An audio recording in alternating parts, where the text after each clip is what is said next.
जी, next है definition dependent variable की। Dependent variable जिसको हमने नोटेशन से ज़ाहिर किया था कि दिस वन इज़, इसको वाई से हम डिनोट कर रहे हैं।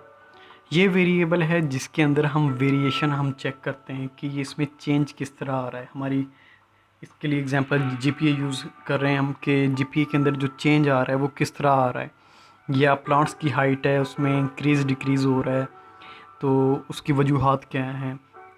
मोर ओवर चिल्ड्रंस की हाइट की एग्जांपल है।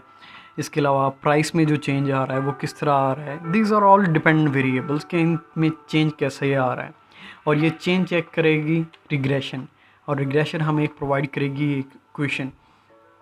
तो इक्वेशन की तरफ जाने से पहले हम जस्ट पहले ये डिपेंडेंट वेरिएबल इसकी डेफिनेशन लिख लेते हैं।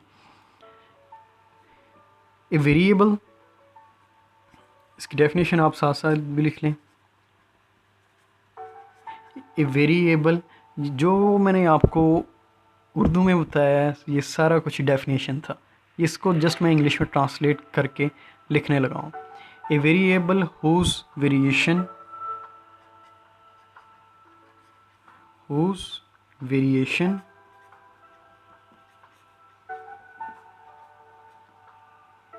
we try to explain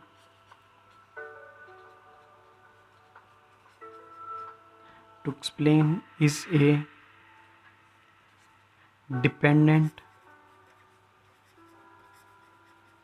variable।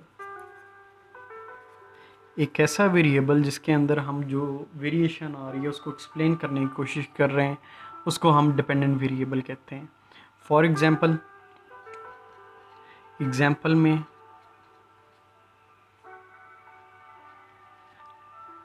आपने मुझे अपनी फील्ड के हिसाब से बताना है कि डिपेंडेंट वेरिएबल और इंडिपेंडेंट वेरिएबल क्या क्या हो सकते हैं किसी भी फंक्शन के, किसी भी चीज़ के, कि चाहे वो एनिमल्स के मतलब, चाहे वो मार्केट के मतलब हो, चाहे वो बायो या केमिस्ट्री वगैरह जिस चीज़ के मतलब हो, आपने वो मुझे बताने हैं, एक एग्जांपल बतानी है।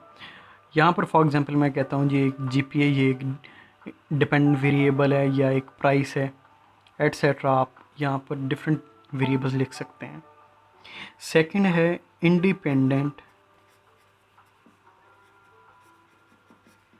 वेरिएबल। इंडिपेंडेंट वेरिएबल ऐसा वेरिएबल है जिसको हम डिपेंडेंट वेरिएबल के अंदर वेरिएशन जो आ रही है उसको कैलकुलेट करने के लिए इस्तेमाल कर रहे हैं। इंडिपेंडेंट वेरिएबल, मैं रिपीट कर रहा हूँ, एक ऐसा वेरिएबल है जिसको हम इस्तेमाल कर रहे हैं डिपेंडेंट वेरिएबल के अंदर जो वेरिएशन आ रही है उसको मालूम करने के लिए। इस वेरिएबल के अंदर जो वेरिएशन आ रहा है, जो चेंज आ रहा है, उसको मालूम करने के लिए जिस वेरिएबल को हम चेक कर रहे हैं उसको हम इंडिपेंडेंट वेरिएबल कहते हैं। इसकी जस्ट यही डेफिनेशन है। इसको लिख सकते हैं, an independent variable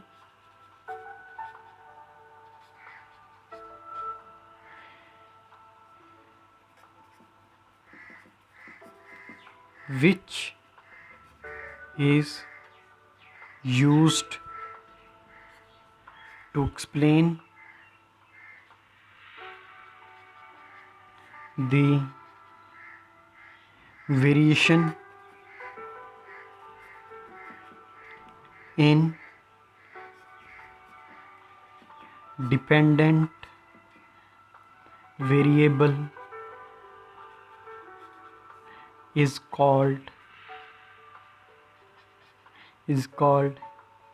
independent variable. आगे आपने लिख लेना है। इसकी एग्जांपल के लिए आप लिख सकते हैं GPA, for example GPA depends upon, GPA depend करती है स्टडी आवर्स के ऊपर।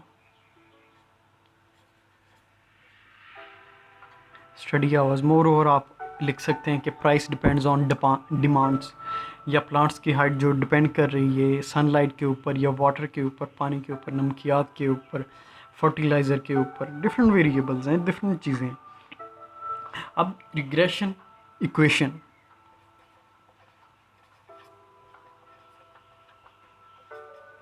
अब रिग्रेशन इक्वेशन क्या है, इसको आपने समझना है क्योंकि इसी के ऊपर सारी कैलकुलेशन डिपेंड करती है, सारा काम हमारा इसी में होगा। रिग्रेशन होती है y is equal to alpha plus b beta x, या इसको ऐसे भी पढ़ लेंगे a प्लस बी एक्स या अल्फ़ा plus beta x, whatever. Y है, ये है जी डिपेंडेंट वेरिएबल, डिपेंडेंट वेरिएबल, और x जो है ये है independent variable, independent variable. B को हम कहते हैं स्लोप और a को कहते हैं इंटरसेप्ट।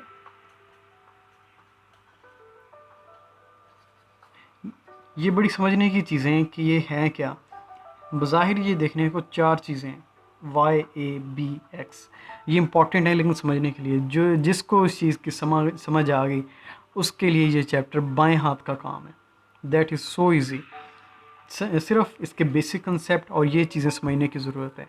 ये चैप्टर बहुत आसान है, बस इसमें थोड़ी सी कैलकुलेशन ईजी है, वो आपने दिल से बस करनी है। y is equal to a plus bx, y dependent variable, x independent variable, b slope and a intercept। a और b को हम कहते हैं पैरामीटर्स और x और y को कहते हैं ये वेरिएबल्स हैं। पैरामीटर्स ऑलवेज फिक्स होते हैं, सेम वैल्यू होती है, और x और y वेरिएबल ये चेंज होते हैं।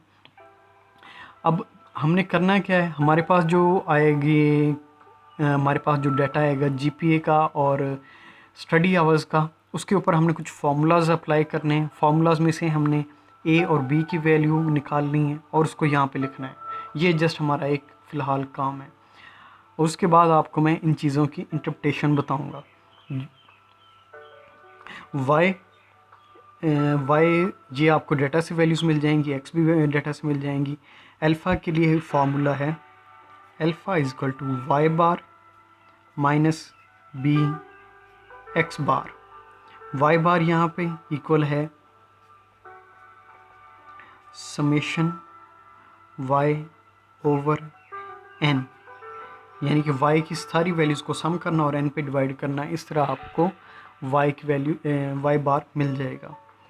और इसके बाद x बार है, x bar is equal to summation x over n, x की तमाम वैल्यूज़ को सम करना और n पे डिवाइड करना, इस तरह x बार की आपको मिल जाएगी।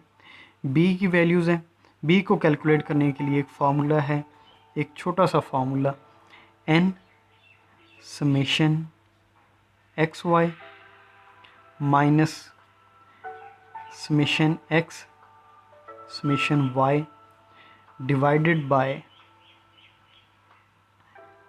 n समेशन एक्स का square minus summation x whole का स्केयर। ये सबसे पहले जब भी आपने रिग्रेशन इक्वेशन को मालूम करना है, आपको b की वैल्यू की ज़रूरत होगी। b की वैल्यू y बार x बार, जब ये तीनों वैल्यूज़ आ जाएं उसके बाद आपने इन वैल्यूज़ को अल्फ़ा की इक्वेशन में पुट करना है। जब b और a की वैल्यूज़ पुट मिल जाएं तब फाइनली आपने अपना आंसर लिखना है दिस वन इक्वेशन कि y is equal to a plus b x, कि y के अंदर जो चेंज आ रहा है वो इस इक्वेशन के ऊपर बेस करता है। एक क्वेश्चन करते हैं और उसके बाद एक क्वेश्चन आप करेंगे। बेसिक क्वेश्चन है, that is not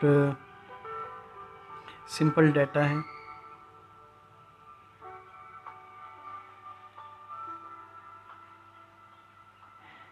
just 1 second.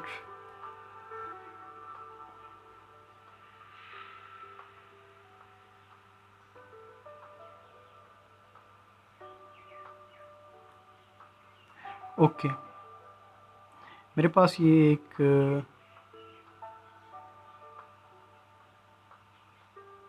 Data है।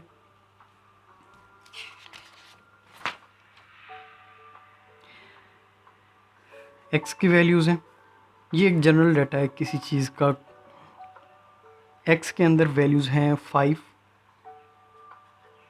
6, 8, 10, 12, 13, 15, 16, 17। वाई की वैल्यूज़ हैं 16, 19, 23, 28, 36, इसके बाद 41, 44, 45 एंड 50। ये डाटा है, इसके ऊपर मैं एग्जांपल करूँगा। वीडियो नेक्स्ट वीडियो पार्ट में इसको मैं करूँगा। फ़िलहाल इसको मैं यहीं पर ब्रेक कर रहा हूँ। नेक्स्ट वीडियो में आपको इसके मुकम्मल एग्जांपल करके दिखाता हूँ।